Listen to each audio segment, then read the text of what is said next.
today we have Denis Yeliseiev as our guest. Denis, welcome. Hello. People, I urge you to subscribe to our channel, give us likes, and write us nice comments. Also, please subscribe to Denis's channel because you will hear interesting, meaningful, and accurate information from our speakers. Denis, let's talk about this. Trump says that Ukraine should have signed the agreement back when he talked about it, but at that time we didn't go for that agreement. Now there's a chance to go for it, but people mention betrayal. So now we can see that some tapes have already been published. And again, we heard what the Europeans were saying to each other. They say, what's going on with these guys, meaning Vitkov and Kushner's son-in-law? Zelensky can't be left alone with them. Trump wants betrayal for Ukraine, and we can't allow that. What do you have to say about this? Who's talking about betrayal from Trump? Only I can.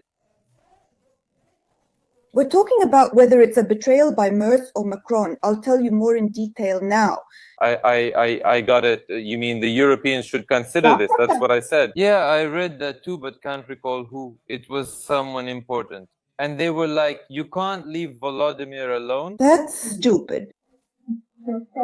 Yeah, exactly. That you can't leave? Yeah, I read that. Well, let me tell you, it's very good that they're worried about Volodymyr and not worried about the Ukrainian people. So with Yermak, Volodymyr could stay, but without him, Volodymyr can't. But honestly, I'll say it even looks kind of bad from the outside. Trump said everything correctly. What did he get wrong?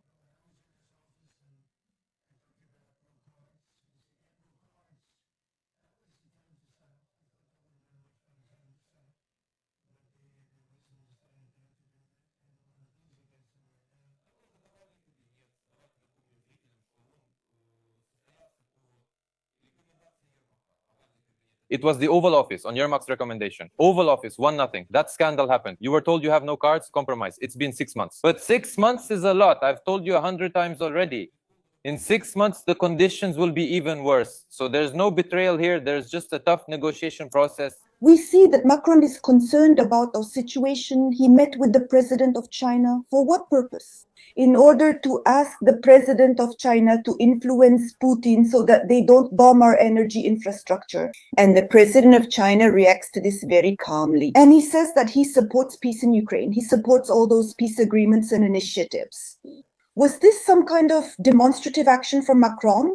Or is it really a hope that something can be changed? No, well, Russia acts in alliance with China, you could say, as a proxy for China. And of course, a lot is decided in China. Zelensky recently met Macron.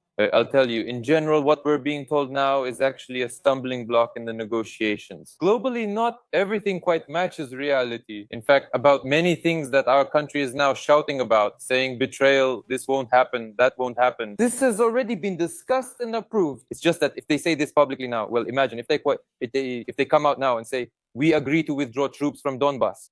There will be such a reaction in society. I mean, that's what will start happening. Various opposition figures, so to speak, will start pouring fuel on the fire, and it will be bad and a loss for them. That's why, in reality, everything there is pretty straightforward right now. And now people are already panicking, like, oh, nothing is happening. People want, explosive news every day, but the process is ongoing. The process is very complicated. Watch closely to see what happens next. So Dmytro Kuleba, the former Minister of Foreign Affairs of Ukraine, gave an interview to Dinya and said that not a single Ukrainian negotiator, all those who speak on our behalf, will sign a document that gives any territory to Russia. There will be no concessions when it comes to land. The decision is to stop the front line at its current position and continue negotiations. Well, if in such a very difficult situation they say there will be no concessions, then what will happen? What should we expect? And I also see in various media outlets information that people do not agree with giving up territories. They do not agree that troops should be withdrawn. Not everyone agrees.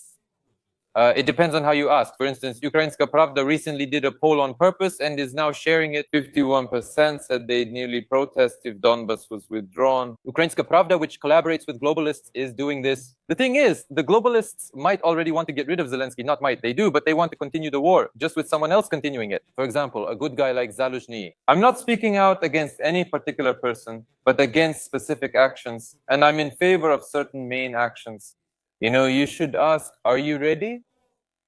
So, are you willing to leave Donbass? If not, here's a rifle and your draft notice. Go. And then it won't be 51%, but 0.51%. You see, the percentage of those who want to protest. It's all a lie, people. Please don't react to it. It's pure manipulation. As for Kuleba, why should we discuss the opinion of some unemployed guy who walks around Kiev, makes silly videos, or streams with his wife from the next room? He's staying in the media, so after the war, he can slip into politics and will likely join a party. You'll see.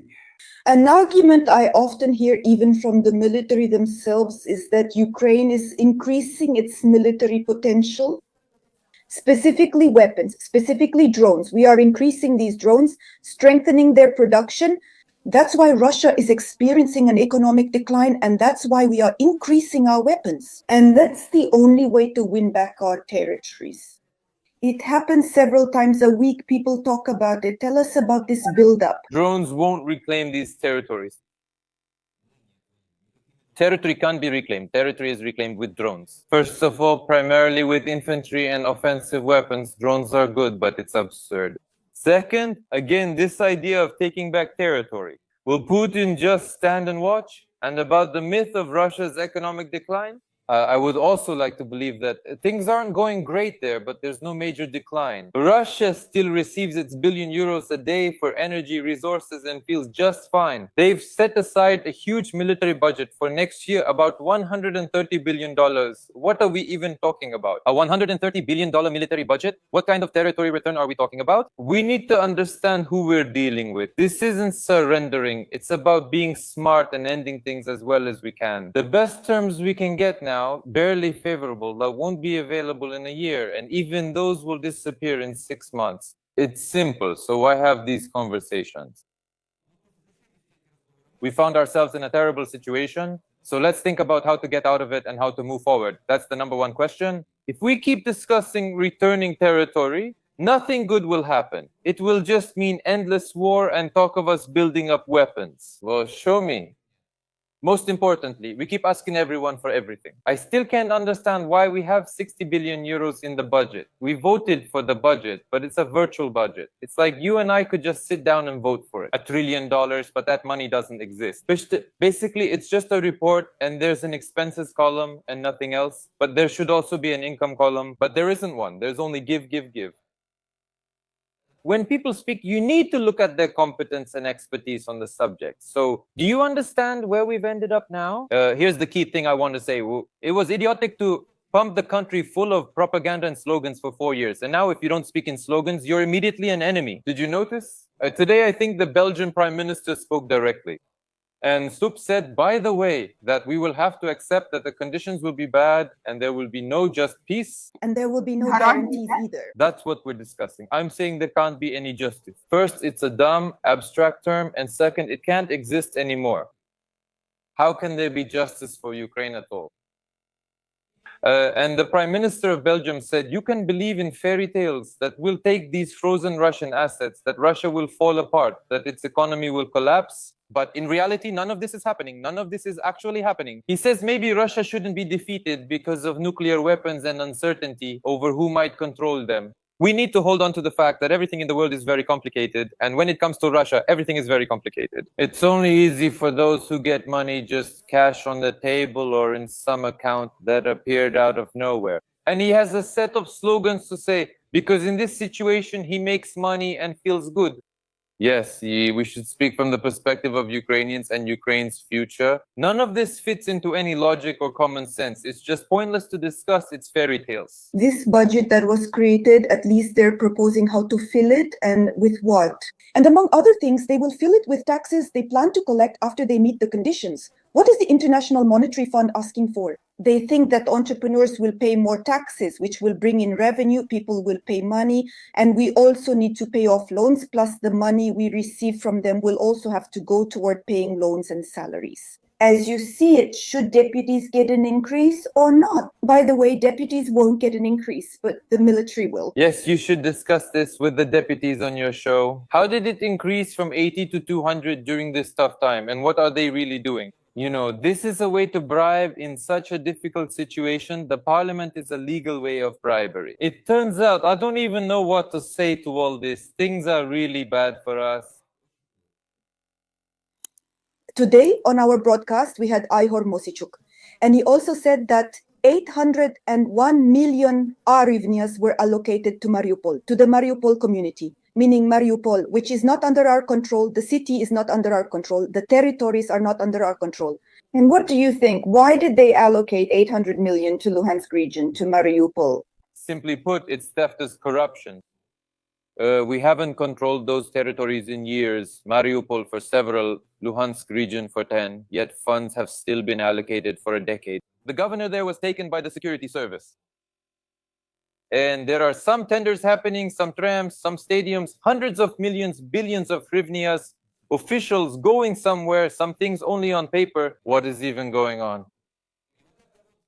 You try to reach out to society, but society is like, well, that's normal. That's just how things are. That's how we're treated. And, you know, we're always in the role of, excuse me, doomed idiots if people hear them. I can't call it anything else. I'm glad. For me, it was a big plus when Marco Rubio said, if Ukraine does everything right, in 10 years, they will surpass Russia's economy. Russia's economy is $2 trillion, while ours is 20 times smaller. This means that for those who doubted my seriousness when I said it's possible to reach a real trillion in just one presidential term. In other words, to reach the current level of Poland, to make such a crazy leap, yes, it's impossible. Yes, it will never happen here. Well, Rubio came out and said it. That's why this slogan, Make Ukraine Great Again, should become our foundation, and we should focus on it if we are going to move forward. Here are the drones. By the way, everything about them is corrupt. These drones, you know, that's just how life is sometimes. Drones have been a key war discovery and our salvation. On the other hand, they're also a great feeding ground for corruption, for backdoor business, for all these endless donations. So, well, drones. If there's a 50% corruption factor, should I be happy about it? So it's not market-based. You see, if there were a market, a business climate, a great investment climate, access to capital, and then some smart guys sat down and came up with awesome drones. It's a clear company which could have even gone public, maybe on an American stock exchange or one of the European ones. So it's clear money, but with Rusaris, you just hand over your money, then drones appear, then there's no report. And honestly, they've already been caught. This is United 24, the presidential fund. They claim $2.9 billion in donations on their website, but the Ministry of Digital Transformation says it's about $1.5 billion, half that amount. Where's the other 1.5 billion should I do this? I have a good visual memory, and I'm starting to recall after reading it. We need to figure this out, but again, I think we should focus on our own success. Marco Rubio is telling the absolute truth. Ukraine has enormous potential, and if that potential is realized, there will be no more war and no Putin will make a move. They may not be friends, but there's no need for aggression, especially with such a neighbor. That's what all smart people have done and still do.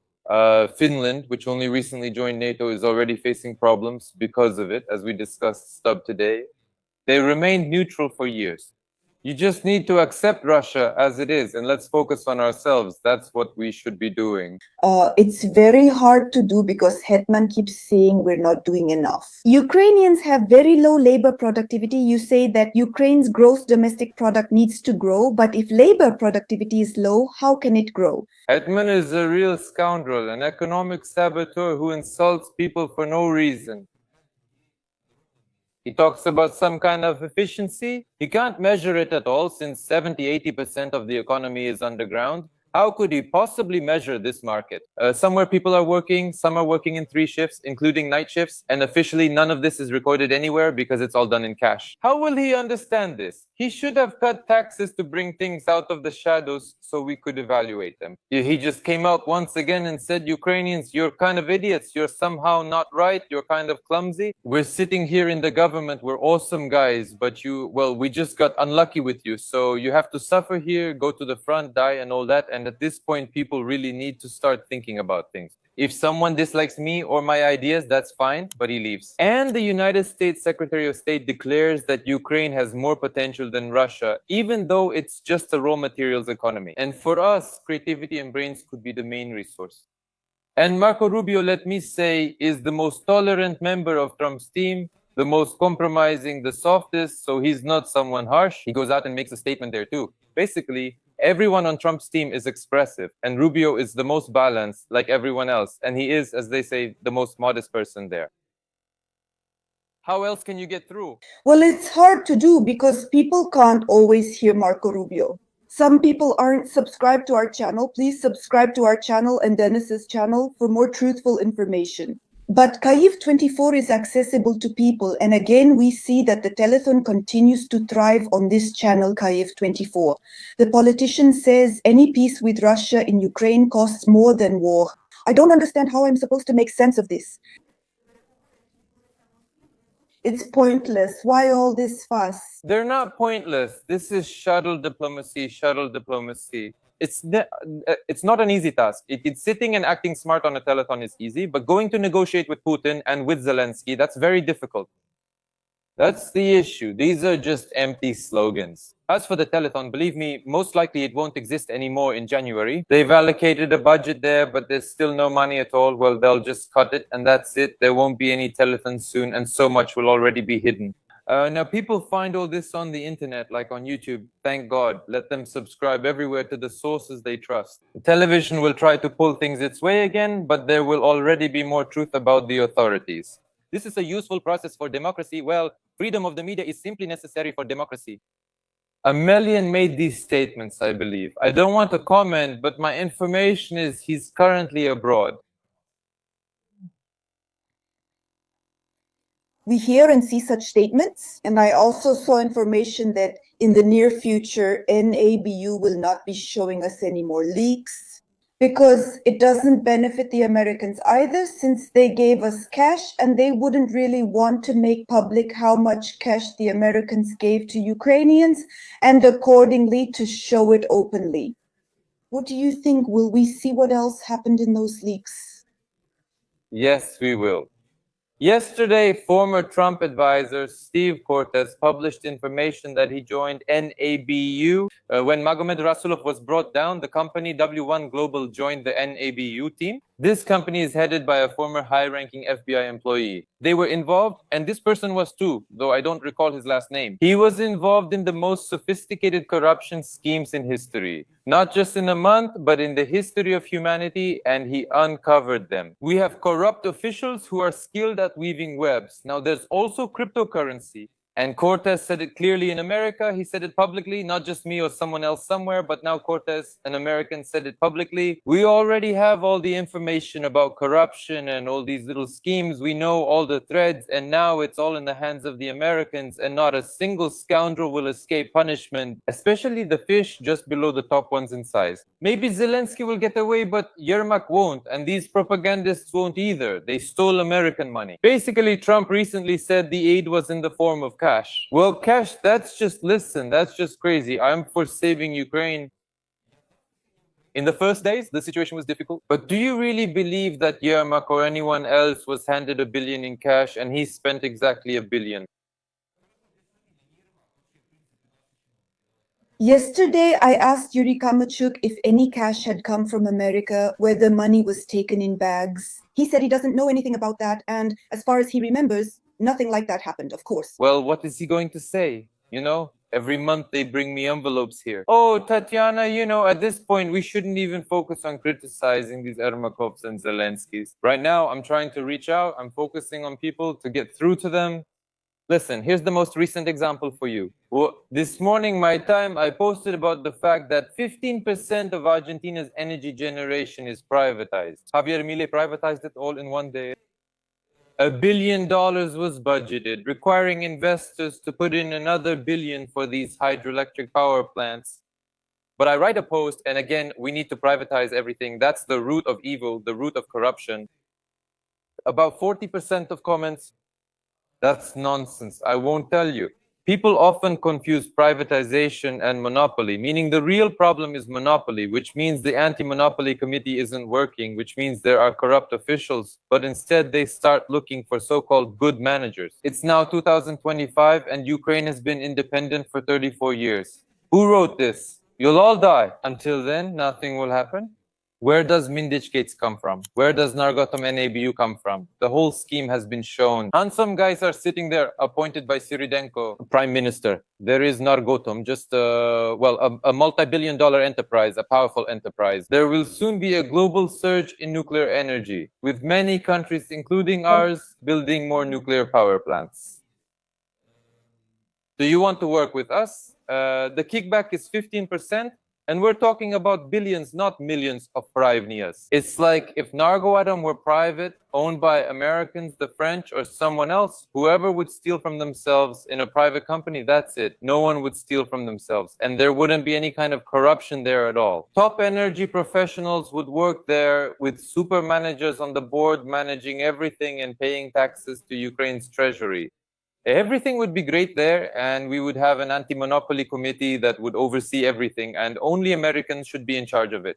Professionals hired from the market, not from the State Department, even if they are appointed, but market-hired professionals who handle this perfectly well in America. And the anti-monopoly committee is headed by them. Otherwise, just look at the anti-monopoly committee. After all, a guy there was also arrested a year ago. I think the one who was in charge, a young guy compared to my age, he had some kind of watch. Yeah, he put on that tactical outfit, but there, he already had a lot of money. Where did he get all that from? And have you ever seen or even heard of a single case in Ukraine where the Anti-Monopoly Committee exposed some monopoly or tried to break it up? None of that is happening. The problem lies there, yet people blame privatization and Akhmetov. But who actually stopped Akhmetov? Create 2 or 3 energy sector competitors so DTEK isn't the only company? And preferably, they shouldn't belong to Ukrainians at all, although I would actually like them to belong to Ukrainians. But here's the question, isn't it? We see that you just can't do this. Well, you simply can't do it. They just corrupt everyone. We found ourselves in a very difficult situation, and we see that the authorities tell us one thing. They say there will be changes, we'll do this, we need a government of unity, of salvation, and so on.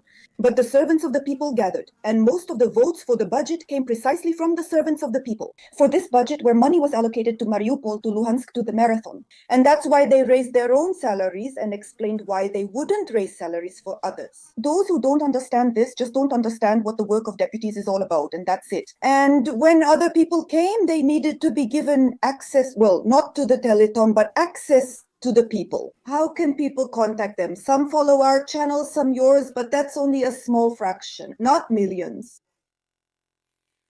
Contact the members of parliament? You mean with the people? How are people supposed to hear your thoughts? How can they see these thoughts? Because only a small portion of people are on your channel, or ours, thank you. Our channel and my own each get millions of monthly views with tens of millions across all social networks.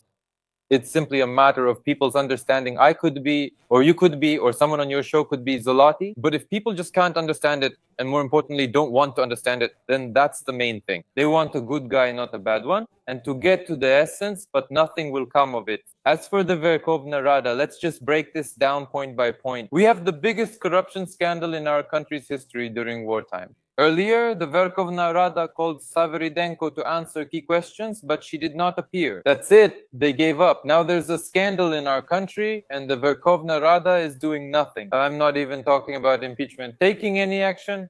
They have all the levers of influence. No, they obediently raise their hands and even give themselves a salary of 200,000 hryvnias at a time like this. Imagine someone in Ukraine right now, like my relatives, sitting without power. They've recently had electricity for only 3 hours a day. But these people are doing just fine. Let's give them 200,000. And people are like, okay. And then we look at Bulgaria. They raised taxes. Young people took to the streets in every city. There was a massive protest, specifically the youth. There, Generation Z, clearly, I'm not suggesting anything, just saying. People react differently. Some can't even post angrily on social media. The dictatorship crushed them. I'm not urging action or blaming anyone. We're just stating a fact. They've broken people's will, taken away all freedoms, taken away all rights, while they themselves are doing just fine. We're not even discussing whether someone made money or, like in America, they're investigating insider trading now. Congressmen, senators, someone bought some stocks. They shot up. Was it insider info or not? They'll figure it out there. But that's still a market story, meaning someone took their own honestly earned money, bought stocks, and you can't just pump it up. Everything skyrocketed. Problems are everywhere. The country is fearful, yet we pay ourselves $5,000 salaries. Well, I don't want to go through the names now, but what competencies? I can list 50 surnames from memory. What skills do you offer for $5,000? How do I do all this, and what advice should I give? This person could stop being a Ukrainian parliament member tomorrow. He'll be hired by some private company with a salary of $5,000. When they hire a manager for $5,000 in Ukraine, that's a fantastic manager who generates at least hundreds of thousands of dollars in net profit for the company. At least these people won't be able to do any of that. And people need to think about this and understand what's really happening and who to vote for next. Because I can already see the combination that's coming up ahead very clearly. Young people in Ukraine are also in a very difficult situation. They protested in Bulgaria, and today I read that in Ukraine, a territorial recruitment center tried to mobilize a 30-year-old man. He fought back with a knife, injuring a worker's aorta. By the time he was taken to the hospital, he had lost a lot of blood and died in the hospital. Young people are now defending themselves, focusing on protecting their lives instead of just their taxes. And so if small entrepreneurs are going to be destroyed, then they won't be able to earn like they used to. Those in information technology, they won't be able to make that money like small entrepreneurs. You mean if they get mobilized? If they introduce these taxes that you are talking about, Yes, of course, it's not necessary. life is so fleeting. Look, I'm just telling you right away. For example, Estonia offers e-residency, allowing you to get virtual residency. That's the entire story there. If you don't withdraw money from the company, there are zero taxes, meaning if you reinvest, and you can do that there. Other setups exist, like forming a parent company in countries with no dividend tax. These schemes are available and possible. Subtitles. People will do things like this. That's how they'll work. And then they'll transfer money through electronic means, through crypto somehow, for example. That's what they'll do. Those who can't leave, we're talking about those who can't leave. But when we come back, what will happen? Let's say we return to the future, so to speak. The war ends. What happens next? These people sit down and leave immediately. How are we going to compete with Estonia, with Bulgaria, with Romania? They have these things too. Why does the person need it? I'm not even talking about foreign investors. I've always said there can't be any foreign investors if the right conditions aren't created for our own people. So it doesn't work the other way around unless it's an offshore, of course. Why should people stay and why should they work? This is what will come to mind. A person was wiped out. A citizen spent 4 years on the run. The state was after him. He was hiding. Then they crushed him with taxes. Can you imagine such nonsense? Using taxes to fund a war that will ultimately lead nowhere? You and I talk a couple of times a week. Adikin, check out these articles in the European and world press, or statements like the ones we discussed today from the Prime Minister of Belgium and Stubb as well. They're getting bolder and bolder. Before, only Czech President Petr Pavel could say things like that. They used to call things by their names, but very carefully. But now, excuse me, they're just repeating what I've been saying here for years. You know, I'm not some fantastic analyst or some Epstein, Einstein. God forbid being Epstein. It's just the truth and common sense. You understand? I just say what I see and understand, but that's not accepted or allowed now. It's forbidden. But we hope that the end of this war is near. And soon there will be a meeting in Miami between Merov and Witkoff. So are you really looking forward to it? What do you expect from this meeting? What will be new there and what will happen after that? Is it still about the same things? There's nothing else on the agenda.